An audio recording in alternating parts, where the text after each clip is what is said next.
한 주간 동안 평안하셨지요? 네. 우리가 계속 창세기를 강의하고 있습니다.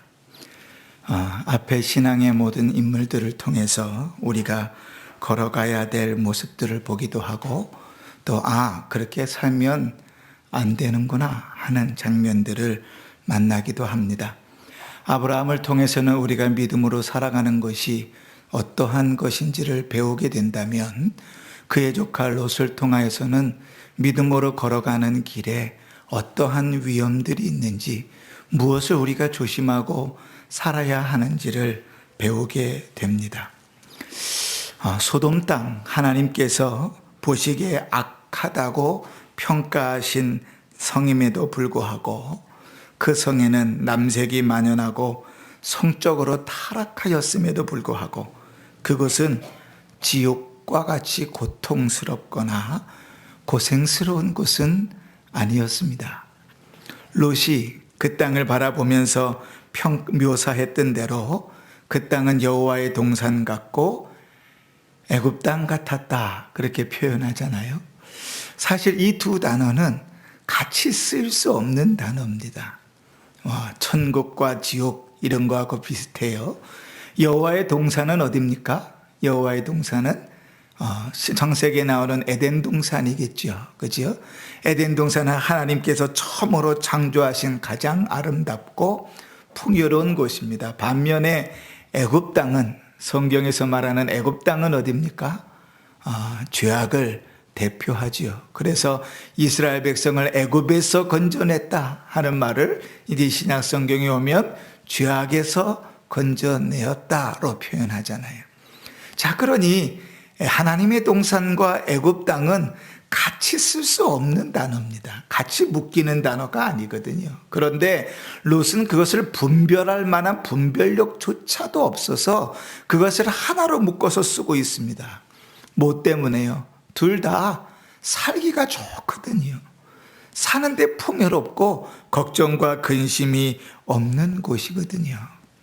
그러니까 소돔 땅은 하나님께서 악하다고 말씀하시고 평가하시고 또 남색과 성적인 유의들이 만연했고 사람들이 밤중에도 몰려와서 성적인 유의를 즐길 정도로 풍요로운 곳이었다고요.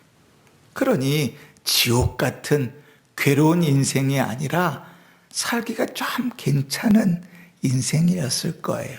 아마 지금 같은 세대가 아닐까 싶습니다. 세상이 점점점 악해져 가지요. 요즘처럼 성적으로 타락한 것들을 보기가 쉬운 곳이 없고 요즘처럼 폭력적인 폐륜을 보는 것이 익숙하기가, 우리가 살아온 세대 중에 언제 이렇게 많았던가 싶죠. 세상이 점점 그렇게 악해져 가는데 우리의 삶은 어떻습니까? 꽤 살만하잖아요. 우리 권사님들 이번 주는 특히 많으셨어요. 진료받으시는 분들, 백신 맞으시는 분들, 정기적으로 정기검진 가시는 분들, 또 아파서 또 병원에 진료받으러 가시는 분들, 이번 주는 좀 아픈 분들도 많았는데, 그래도 옛날에는 못 고친다, 힘들다, 뭔지도 모르겠다 그랬는데 요즘은 의술도 참 많이 발전해가지고요. 아프면 안 아프게 해주고 고장나면 고쳐도 주고 그렇게 변했잖아요. 세상이 얼마나 살기 편해졌는지 몰라요. 가만히 앉아서 핸드폰 마침 움직이면 저 지구 반대편의 소식까지 다 들을 수 있으니까요. 그죠? 뭐 글로만 읽습니까? 동영상으로 다 찍어서 올려가지고 가만히 앉아 있어도 전 세계의 일을 다 들을 수 있잖아요. 삶은 얼마나 편리해졌게요. 사람들이 살아가는 삶 속에 점점점 시간이 지날수록 그 편리함은 더해집니다. 그때 당시에 롯이 보았던 소돔이나 우리가 살고 있는 세상이나 별반 다를 것이 없지요. 하나님께서 보내신 두 천사가 이제 롯에게 그 소돔을 멸망시키실 것이라고 말씀하십니다. 오늘 13절에 보면 그들에 대한 부르짖음이 하나님께 들렸다 그럽니다. 이 부르짖음은 크게 성경에서 두 가지 단어로 쓰입니다. 두 가지 뜻으로 쓰이는데, 하나는 성도가 하나님 앞에 기도할 때 쓰이는 부르짖음입니다. 자, 그런데 우리가 잘 알잖아요. 소돔 땅에 다 멸망할 때 살아남은 사람이 있었나요? 롯의 가족 외에는 살아남은 사람이 없지요. 그 땅을 위하여 기도하며 부르짖었던 사람들이 없다고요. 그러면 이 첫 번째 의미보다 두 번째 의미가 훨씬 더 강할 것인데 어떤 부르짖음인가? 죄와 악이 가득한 시끄럽고 더러운 소리들이 하나님 앞에 들리는 거죠. 우리는 하나님을 참 대놓고 무시하지만 하나님께서는 우리의 작은 부분까지도 다 들으십니다. 그렇지? 여러분 한번 생각해 보세요. 제가 앞에서 딱 섰는데 여러분 딱 얼굴을 딱 쳐다보면 여러분 마음의 생각이 다 제 귀에 들린다, 이렇게 한번 생각해 보십시오. 여러분 예배 자리에 나와 앉아서 예배 드리실 수 있겠습니까? 그죠? 다 예배 드리는데 어떤 분은 오늘 목사님 넥타이가 참 멋있네, 설교는 안 듣고 그런 생각하시는 분도 있고, 어떤 분은 목소리가 왜 이렇게 쉬어가지고 또 저 듣기 싫은 소리 하고 있네, 그런 분들도 있을 거고, 또 어떤 부분은 또 그 얘기 또 그 설교하는구나, 잠이나 자자, 그런 분들도 있을 수 있고, 그런 소리가 다 제 귀에 들려온다고 한번 생각해 보세요. 그 사실을 여러분들이 다 안다, 그렇게 한번 생각해 보십시오. 우리가 대면해서 함께 예배드리는 것조차도 거북하고 힘들겠죠. 그런데 여러분, 하나님은 사람이 아니잖아요. 지금 이 자리에 함께 계셔서 우리의 모든 생각과 우리의 모든 삶들을 아시는 분이거든요. 죄를 지을 때도 하나님이 그 죄를 모를 것이다 생각하지 마십시오. 그것은 하나님을 기만하는 행위입니다.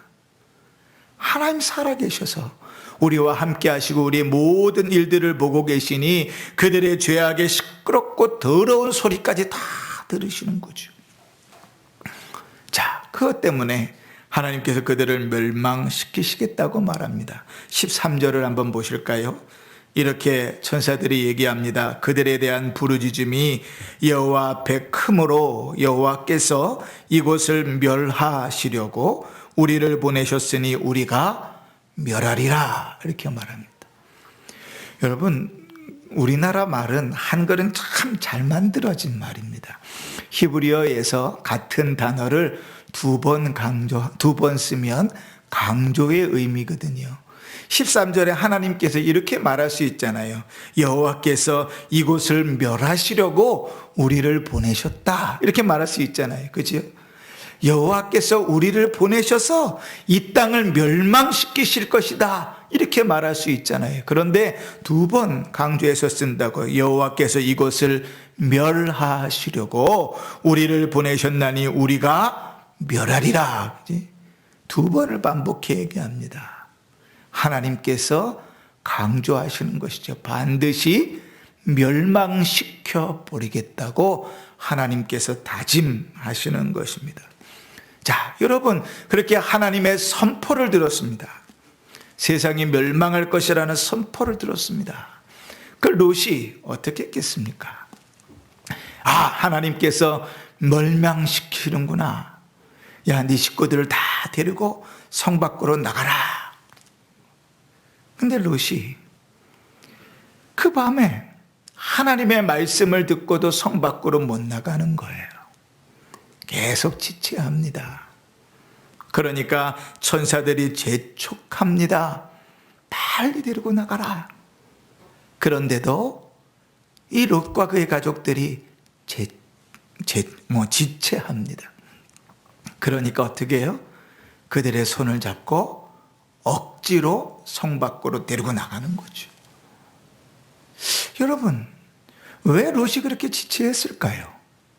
왜 그곳에 계속 멸망이 임한다고 하나님께서 심판하신다고 말씀하시는데도 불구하고 왜 그랬을까요? 몇 가지 생각해 볼 수 있겠죠. 첫 번째는 하나님께서 우스우니까. 아이고, 말로만 그러시는 거겠지. 멸망은 무슨, 그지? 우리가 다음 주에도 또 살펴보겠지만 롯이 자기 사위들한테 갔어요.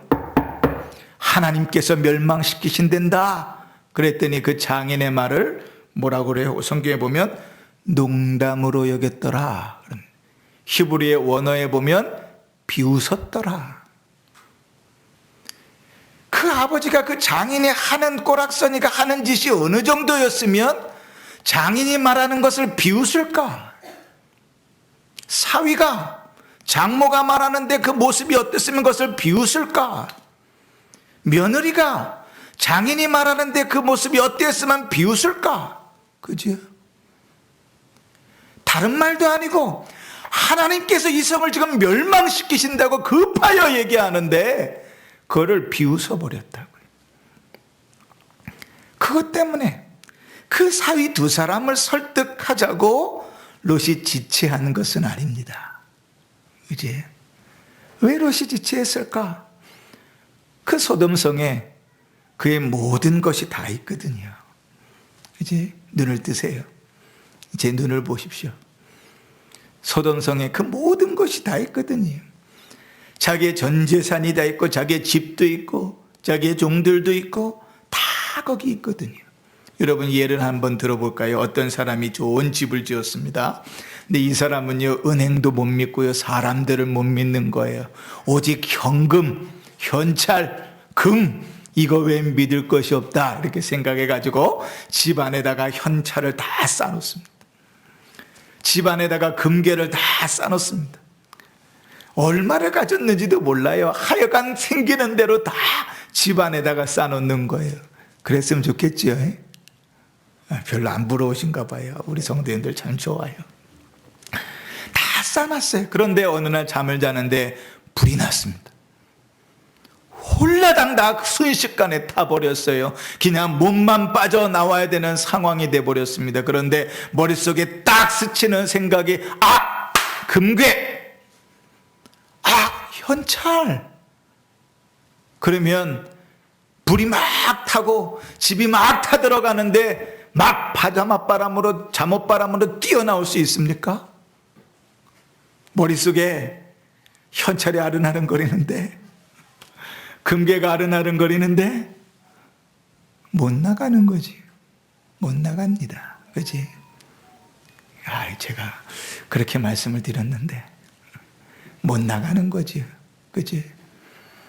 그 찾으러 다시 돌아가는 거예요. 그러다가 생명을 잃는 것이죠. 그지? 저 롯이 딱 그 꼴입니다. 그곳에 다 있거든요. 살기가 얼마나 좋았는지 몰라요. 자기의 터전이 거기 다 있습니다. 자기의 집도 있고요. 자기의 가정도 거기에 있고요. 거기에 모든 재산이 거기 다 있습니다. 근데 하나님께서 멸망시키시겠다고 말씀하시는, 빨리 몸만 빠져나가라 그렇게 말씀하시는 거예요. 그런데 못 나가겠는 거죠. 롯만 그랬을까요? 아니, 우리가 결과에서 보는 것처럼 그 아내도 그렇지 똑같아요. 부부는 똑같아요. 설천지 왼수 같지만 다 보면 부부는 똑같아요. 똑같다고. 롯의 아내는 나오다가 그나마도 그게 미련이 섞여가지고 돌아보지 말라는 뒤를 돌아봐서 소금 기둥이 되어 죽어버리잖아요. 여러분, 우리가 그럴 수 있습니다. 하나님 우리에게 말씀을 통하여 뭐라 그러시죠? 종말이 가까웠다 그럽니다. 그지? 주님 오실 날이 가까웠다 그래요. 언제 오실지 모르지만 하루하루를 살아갈수록 주님이 오실 날을 향하여 더 가까이 살아가는 것이 우리 인생입니다. 그지요? 그런데 우리의 마음속에는 아무런 요동도 없어요. 아무런 감동도 없어요. 설마 오시겠어? 설마 멸망하겠어? 설마 하나님이 오늘 오후에 오실까? 설마 하나님이 지금 예배드리는 이 자리에 임하실까? 설마 하나님이 오늘 밤에 오실까? 설마 하나님이 내일 새벽에 오실까? 그죠? 그 설마로 다 뒤로 미루는 거죠. 자, 롯의 가족들을 억지로 성 밖으로 천사들이 데리고 나왔습니다. 억지로 그들을 살려놓으신 것이죠. 오늘 성경에 보면 여호와께서 그에게 자비를 더하셨더라 이렇게 표현하는데, 원래 히브리어 성경을 그대로 직역하면 여호와의 은혜가 그들 위에 머물러 있었다 이 말입니다. 우리로 하면 조금 더 뭔가 좀 더 주신 것 같지만 사실은 그게 아니고 하나님의 은혜가 그 안에 있어서 억지로 그들을 건져내셨다고요. 어쩌면 우리가 구원하던 것하고 똑같지요. 그지요? 우리가 구원 얻고 싶어서 주님 앞에 매달려서 얻었습니까? 구원 얻고 싶어서 헌금 열심히 해갖고 얻었습니까? 구원 얻고 싶어서 하나님께 예배 열심히 드려서 얻었습니까? 아니지요. 그지요? 하나님께서 그 크신 은혜로 강권적으로 우리를 부르시고 우리를 구원하셨지요. 그지요? 그렇게 구원하던 우리입니다. 그렇게 성 밖으로 끌어내셔서 천사다 4가지 명령을 그 가족에게 내립니다. 오늘 성경을 한번 보실까요? 17절. 자, 17절 성경을 좀 읽으십시다. 17절. 큰 소리로 시작.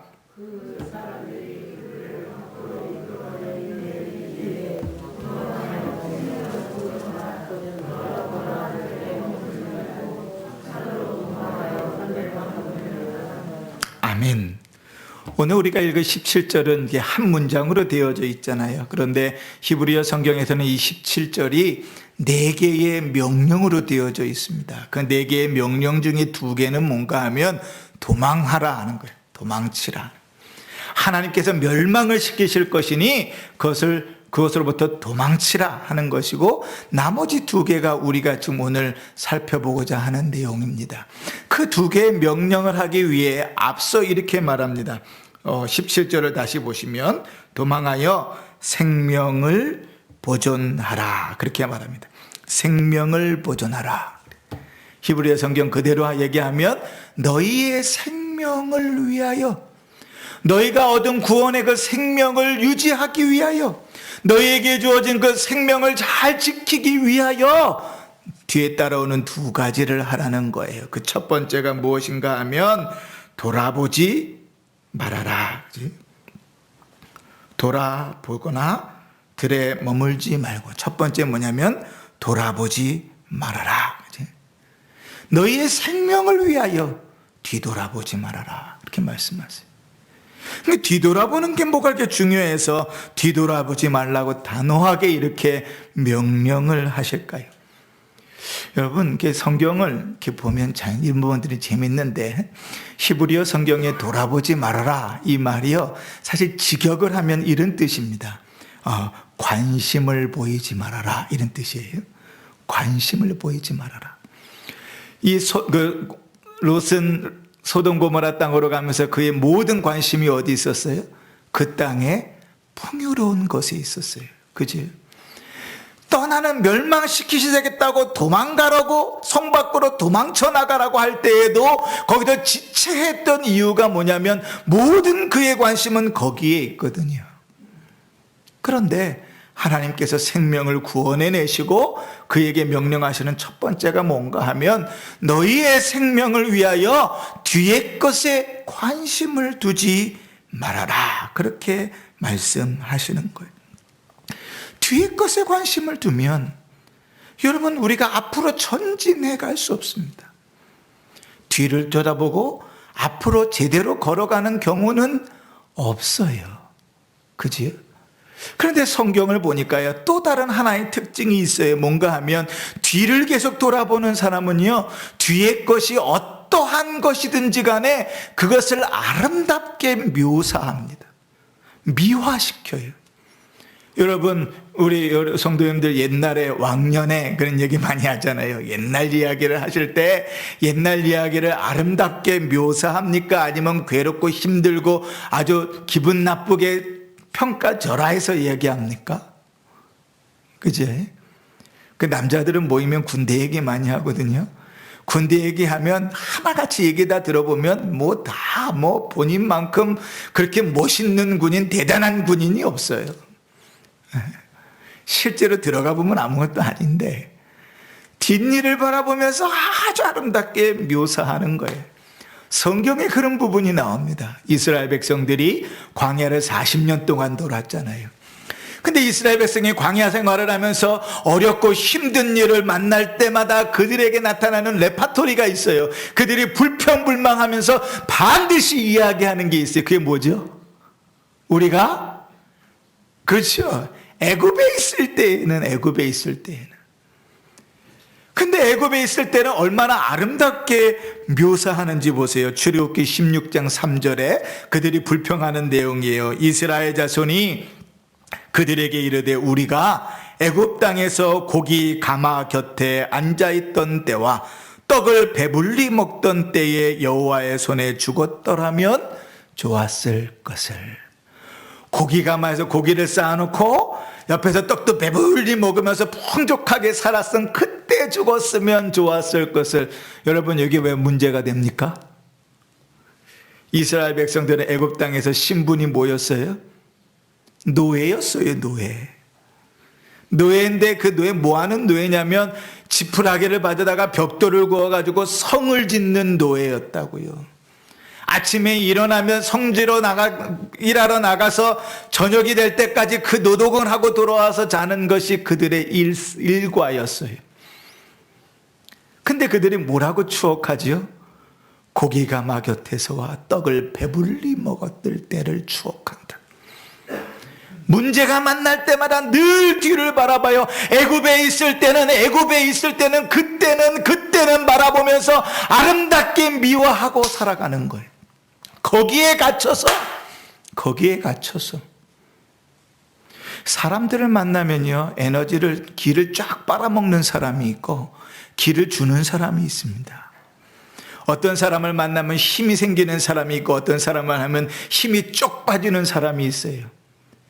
대화의 내용을 보면 압니다. 어떤 사람은요, 과거에만 몰려 있어요. 옛날에는 이랬고, 옛날에는 이렇고, 옛날엔 내가 이랬고, 여기에만 갇혀 있어요. 여기에만.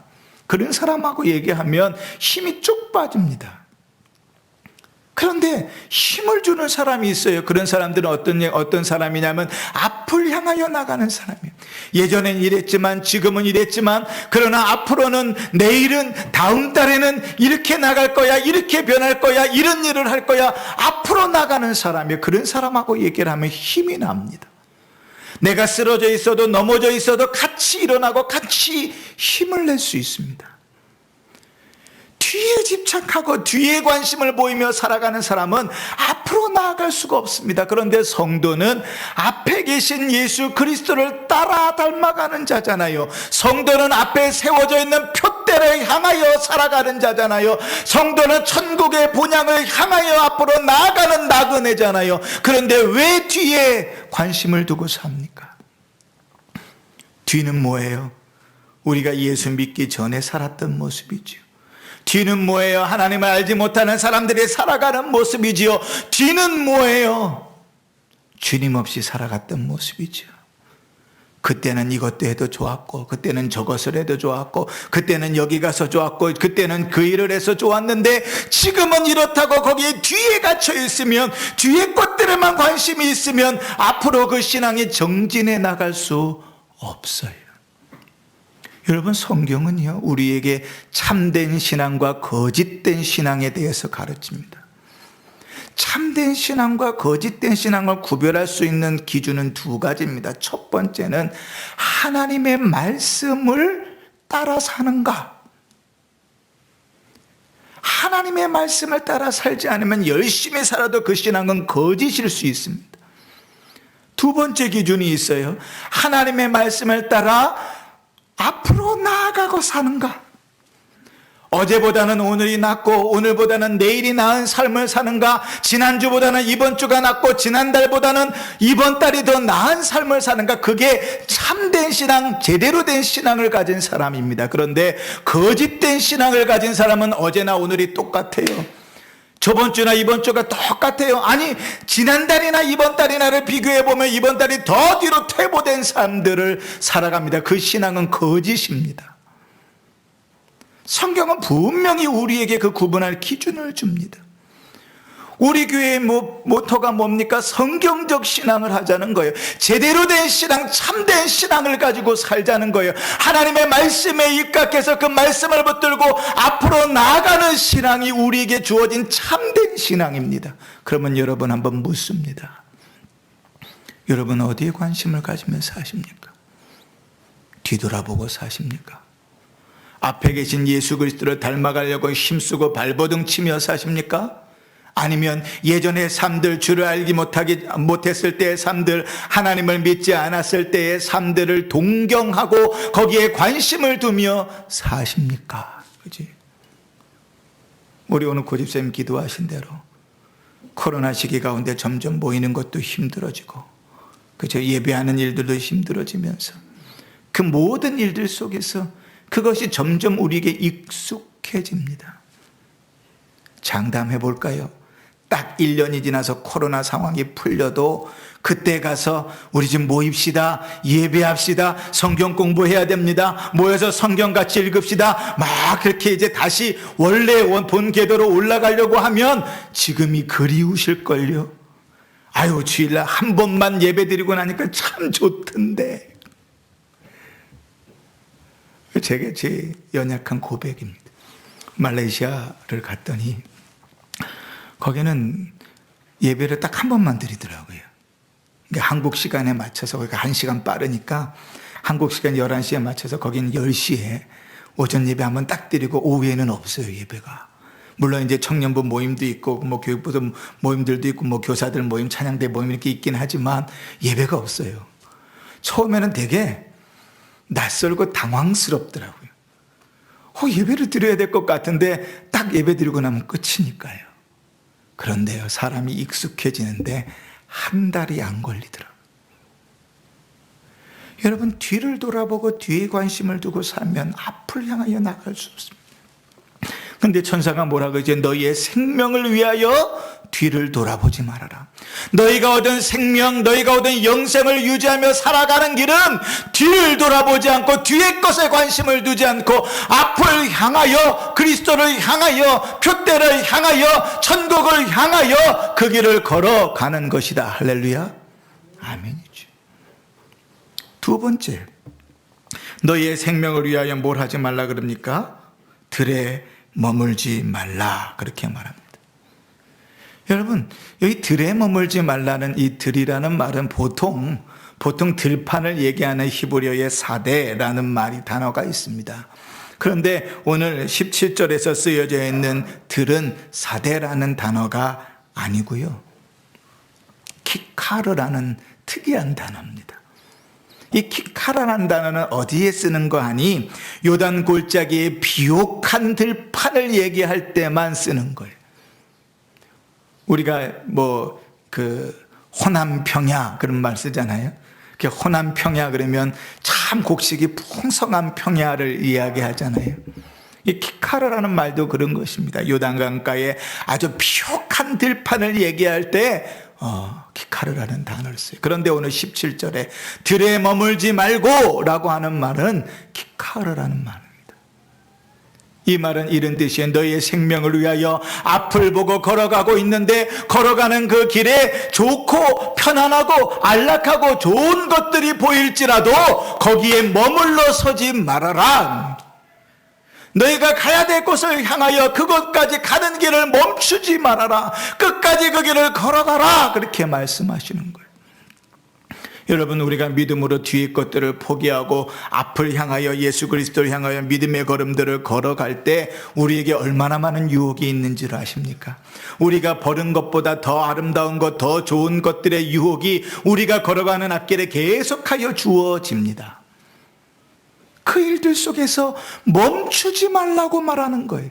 너희의 생명을 위하여 너희가 표대를 향하여 가는 그 길을, 그리스도를 향하여 가는 그 길을, 천국을 향하여 가는 그 길을 멈추어 서지 말라는 거예요. 아무리 좋은 것이 있을지라도, 아무리 여유로운 것이 있을지라도 그 길에 머물러 서지 말라는 거예요. 앞으로 나아가라, 이렇게 말씀하시는 거예요.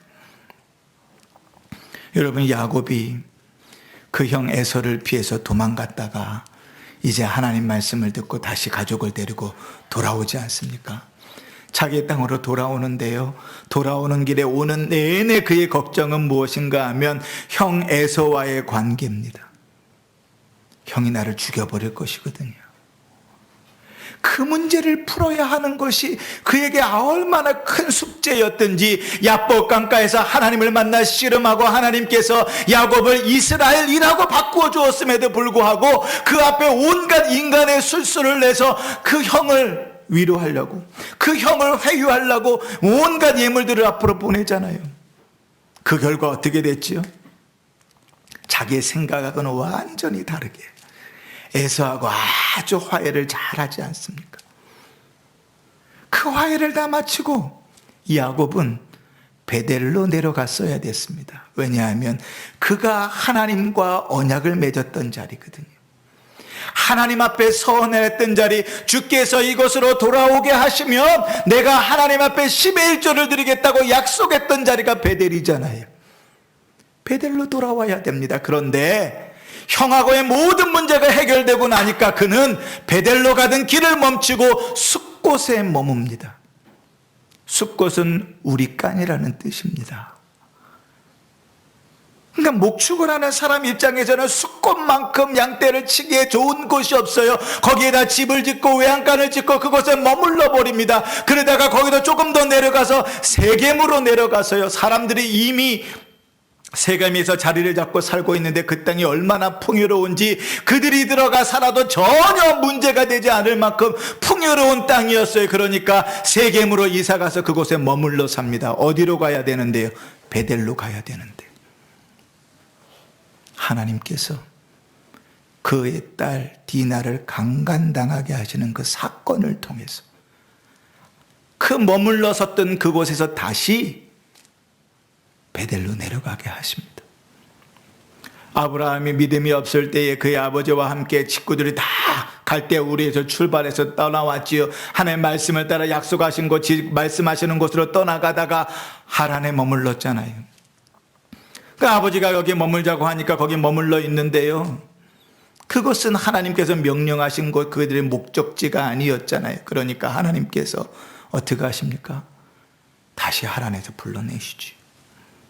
여러분, 우리가 믿음의 길을 걸어가는데 생명을 위하여, 생명을 유지하기 위하여 믿음의 삶들을 걸어가는 길에 멈춰설 정거장들이 너무 많아 보입니다. 그러나 표대를 향하여 걸어가는 그 길에 멈춰서서는 안 돼요. 수많은 유혹들이 있어도 거기에 관심을 두고 멈춰서서는 안 돼요. 너희의 생명을 위하여 끝까지 정진해 나가야 된다고요. 들에 머물지 말아라, 그렇게 말씀하십니다.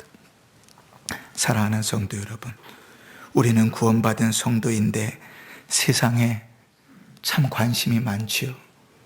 아마 여기다 연예인을 세워놨으면 눈을 감으시는 분들이 없을 건데, 그지? 목사가 서서 설교를 해가지고 재미가 없어요, 그지? 연예인을 세워놨으면 아주 그냥 눈이 반짝반짝 해가지고 한순간도 빼놓지 않고 다 들었을 텐데, 그지? 우리는 참 세상에 너무 관심이 많습니다. 그러나 여러분 꼭 기억하십시오. 우리는 하나님께서 우리를 생명을 허락하신 분 아닙니까?